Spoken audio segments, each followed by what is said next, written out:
अपना ध्यान सम्मुख विराजमान श्री श्री 108 श्री परमहंस महान विभूतियों की ओर लगाते हुए और अपनी मुखरसना को पवित्र करने हेतु एक बार ऊंची और मीठे स्वर में बोलिए जयकारा बोल मेरे श्री गुरु महाराज की जय। बोलो साचे दरबार की जय। बोलो श्री सतगुरुदेव भगवान की जय।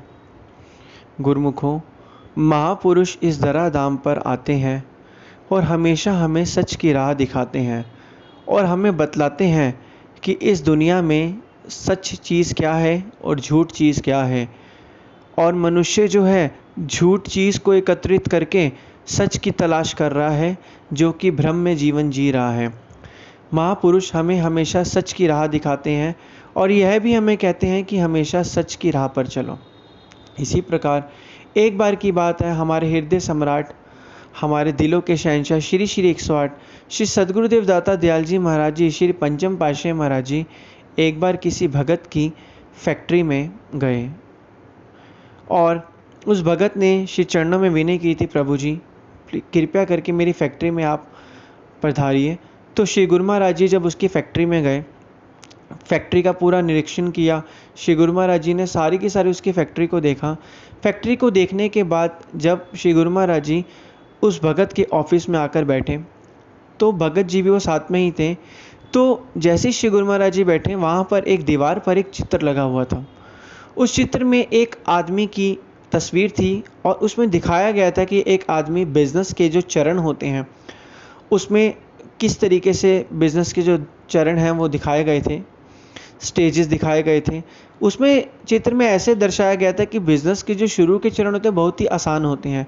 धीरे धीरे जब बिज़नेस बढ़ता रहता है तो अशांति, चिंता बढ़ती रहती है और ऐसे कर करके जब बिज़नेस बहुत आगे तक बढ़ जाता है तो एंड में इंसान का पागलपन दिखाया गया है कि कितना मनुष्य है इस संसारिक चीज़ों को प्राप्त करता है, कितना धन कमाता है और कितनी उसकी चिंताएँ बढ़ जाती हैं। उस चित्र के अंदर यह वर्णन किया गया था।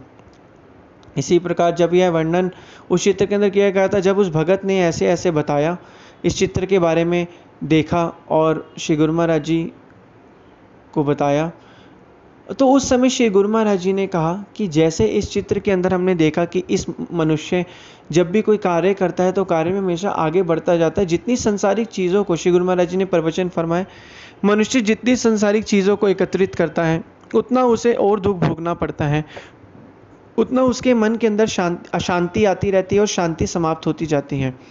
मनुष्य को तो यह पता होना चाहिए कि संसार में साथ जाने वाली चीज़ सिर्फ और सिर्फ एक नाम है। मनुष्य जब अपनी आंतरिक अशांति जो है, आंतरिक अशांति जो है मनुष्य को बिल्कुल ही बर्बाद कर देती है। कहते हैं जब ये ऐसी चीज़ है, मन को जो मानसिक शांति है, टेंशन जो है, जो मन को ऐसी चीज़ है, कहते हैं ना चिता तो एक पल में ही जलकर भस्म हो जाती है, लेकिन चिंता आजीवन भर तड़पाती रहती है। ये ऐसी चिता है जो बिना जले ही हमें कष्ट और दर्द देती है। तो जितना जितना मनुष्य संसार में आगे बढ़ता रहता है, संसारिक चीज़ों को एकत्रित करता रहता है, उससे मिलने वाली अशांति भी उसे प्राप्त होती है। जिस तरीके से हर एक चीज़ के कुछ फ़ायदे और नुकसान होते हैं, मनुष्य को धन संपत्ति, ज़मीन जायदाद सब कुछ प्राप्त तो होता है, लेकिन प्राप्त होने के बाद जो है उसे अशांति भी मिलती है। उसे जो है मन हमेशा अशांत रहता है, परेशान रहता है, मन भजन अभ्यास में नहीं लगता, मन में अशांति होती है, तो उसे ये भी चीज़ें साथ में उपहार के रूप में मिलती हैं। तो इसलिए संत महापुरुष श्री गुरु महाराज जी ने प्रवचन यह फरमाए कि मनुष्य को हमेशा भक्ति भाव रखना चाहिए। इस चित्र की जगह पे हमें हमेशा भक्ति भाव के चित्र लगाए होने चाहिए कि हमें भक्ति करनी है, तो जैसा हम देखते हैं वैसा ही हमारे मन के अंदर वो अवस्था विचार के रूप में बन जाती हैं। अगर इस चित्र को हम देखेंगे, इस चित्र की जगह हम भक्ति भाव सेवा के चित्र लगाएंगे, तो ये वाले चित्र जो हैं हमारे मन के अंदर अभी आएंगे और हमारे मन के अंदर वैसा का वैसा जो है एक प्रभाव पड़ेगा और हमारे मन के अंदर वैसा एक अस्तित्व बन जाएगा। तो इसलिए वक्त के संतों महापुरुषों का यही कहना है कि जितना हम भजन अभ्यास करेंगे, सुरती एकाग्र होगी, मन शांत होगा, मन भक्ति में भी लगेगा। तो श्री सद्गुरुदेव महाराज जी ने यही फरमाया कि संसार के काम तो करो, संसार में आए हो तो एक चीज़ हमेशा याद रखो, क्या कि संसार में हमें कमल के फूल की तरह रहना है, जो कीचड़ में रहता तो है लेकिन वह कीचड़ से कीचड़ की एक भी छींट उस पर नहीं आती। तो यही चीज़ हमें सीखनी है। वक़्त के संत महापुरुष मना नहीं करते कि आप धन मत कमाओ, ये मत करो। वो तो कहते हैं कि धन कमाना आज के समय में ज़रूरी भी है हमें, लेकिन इस धन को कमाते कमाते इस धन को अपने मन में मत बसाओ। मन के अंदर सिर्फ और सिर्फ श्री सद्गुरुदेव महाराज जी परमपिता परमात्मा ने जो नाम बख्शा वो नाम हमें जपना है। तो यही वचन श्री सद्गुरुदेव महाराज जी ने फरमाया। इसी प्रकार संतों महापुरुषों की यही वचन है कि जितना जितना मन भक्ति में लगेगा उतना उतना जो आंतरिक परेशानी है, टेंशन है, चिंता है, डिप्रेशन है, एंजाइटी है, ये सब कुछ हमारी ख़त्म हो जाती है। इसी प्रकार एक बार की और बात है, हमारे श्री श्री 108 श्री सद्गुरुदेव महाराज जी दाता दयाल जी महाराज जी एक भगत के विनय ने करी कि श्री सद्गुरुदेव महाराज जी कृपया करके मेरे घर पर पधारिए। वह भगत जो था एक अपार्टमेंट में, वह भगत जो था एक जगह पर रहता था। उस भगत का जो फ्लोर था वो 27वां फ्लोर था, बहुत ही ऊंचा था। श्री सद्गुरुदेव महाराज जी ने उसके घर पे कृपा करी और 27वें फ्लोर पर वह रहता था। तो वहाँ से श्री सद्गुरुदेव महाराज जी जब बाहर आए बालकनी में, तो वहाँ से देखा कि समुद्र की लहरें हैं, समुद्र की लहरें गोता खा रही हैं, समुद्र की लहरें कितनी प्यारी लग रही हैं। तो उस भगत ने विनय करी, श्री गुरु महाराज जी ये देखिए यहाँ पे समुद्र की लहरें हैं। तो श्री सद्गुरुदेव महाराज जी ने प्रवचन फरमाया, जिस तरीके से इतनी ऊंचाई पर रहने पर तुम्हें समुद्र की लहरें इतनी अच्छी दिख रही हैं, इतनी शांति लग रही है, इतना जो आनंद मिल रहा है, इसी प्रकार जब आप अपनी भजन अभ्यास निरंतर करते रहोगे और अपनी सुरती को नाम अभ्यास में लगाओगे, सुरती को जितना आप ऊपर लेके आओगे, तो ऐसे नज़ारे आपको अपने मन के अंदर भी दिखेंगे। मन के अंदर भी शांति मिलेगी, मन के अंदर भी आनंद मिलेगा। लेकिन ज़रूरत किस चीज़ की है? जितना हो सके हमें नाम सुमिरन आराधन करना है, भजन अभ्यास करना है, जिससे हमारा ये लोक भी सुखी होगा और परलोक भी सुहेला होगा। यह प्रवचन सुनकर वह भगत ने श्री चरणों में दंडवत प्रणाम करी और श्री सद्गुरुदेव महाराज जी को प्रणाम किया। इसी प्रकार वक़्त के संत महापुरुष हमें यही फरमाते हैं कि इस सुरती को हमेशा इस नाम को हमेशा सुरती में परो कर रखो, इस मन को कहीं और भागने मत दो। इसी प्रकार एक बार की और बात है, श्री सद्गुरुदेव महाराज जी दर्शन दे रहे थे, भक्तों को दर्शन हॉल में दर्शन दिए। तो उसी प्रकार उसी समय एक भगत वहाँ पर आया। उसने श्री सद्गुरुदेव महाराज जी के चरणों में विनय की कि प्रभु जी, आपने हमें सबको पांचों नियम की पालना करने के लिए कहा है। मैं पांचों नियम की पालना तो करना चाहता हूँ, मेरा मन भी बहुत करता है, लेकिन जब भी मैं पांचों नियम की पालना करता हूँ तो कहीं ना कहीं मन और माया जो है मुझे फंसा देती हैं और मुझे आगे बढ़ने नहीं देती। मन और माया से मैं कैसे बचूं?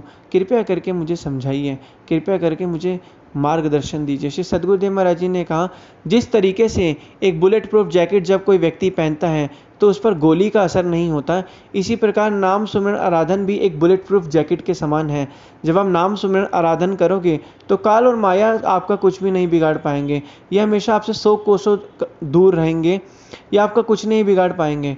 तो यही प्रवचन श्री सद्गुरुदेव महाराज जी ने फरमाया, जितना जितना आप नाम सुमिरन करोगे, काल और माया आपसे हमेशा दूर भागेंगे और ये संसार की झिलमिलाहट माया जो है आप पर अपना प्रभाव ही नहीं डाल पाएगी। तो यह वचन सुनकर वह भगत बहुत ही खुश हुआ और उसने श्री सद्गुरुदेव महाराज जी के चरणों में दंडवत प्रणाम करी। तो इसी प्रकार यही हमें सीखना है। श्री सद्गुरुदेव महाराज जी इस धराधाम पर आए ही हैं इस भक्तों को आध्यात्मिक शांति और आनंद प्राप्त करने के लिए। जो मनुष्य संसार में आकर संसारी चीज़ों को एकत्रित तो करता है और एकत्रित करने के बाद जब इस संसार से जाता है, श्री सद्गुरुदेव महाराज जी प्रवचन फरमाते हैं, संसार से जाने के बाद उसको ये चीज़ें साथ जाने वाली नहीं है। साथ ना चाले बिन भजन विकिया छगरी चाज। तो साथ जाने वाली चीज़ें है ही नहीं। साथ जाने वाली चीज़ सिर्फ और सिर्फ परमपिता परमात्मा का नाम है। उस नाम का जब हम सुमिरन आराधन करेंगे, वह नाम हमारे साथ जाएगा, जो हमारा ये लोग भी सुखी होगा, परलोक भी सुहेला होगा। इस संसार से जब हम दूसरी जगह जाएंगे, जब हमारे पुण्य कर्म समाप्त हो जाएंगे, फिर हमें इस दुनिया में जन्म मिलेगा, फिर हमें अच्छे कर्म जो है करने पड़ेंगे। इसलिए संत महापुरुष ये फरमाते हैं कि स्वार्थ नहीं, हमें परमार्थ करना है। परमार्थ करेंगे, हमारा लोक भी सुखी होगा, परलोक भी सुहेला होगा, मन के अंदर शांति भी रहेगी। फिर हम जब देखिएगा, जब हम बिजनेस व्यापार और कारोबार भी करेंगे, मन के अंदर अभी भी करते हैं, लेकिन मन के अंदर एक अशांति, एक कंफर्ट नहीं है। जब हम ये चीज़ें करेंगे तो मन के अंदर शांति भी होगी, मन इस चीज़ में फंसेगा नहीं और भजन अभ्यास में ध्यान लगेगा। तो ये चीज़ हमें करनी है, जिससे हमारा लोक भी सुखी होगा और परलोक भी सुहेला होगा। एक बार फिर से सभी गुरुमुख जन जी को जय सच्चिदानंद जी। बोलो जयकारा बोल मेरे श्री गुरु महाराज की जय। बोलो साचे दरबार की जय। बोलो श्री सद्गुरुदेव भगवान की जय।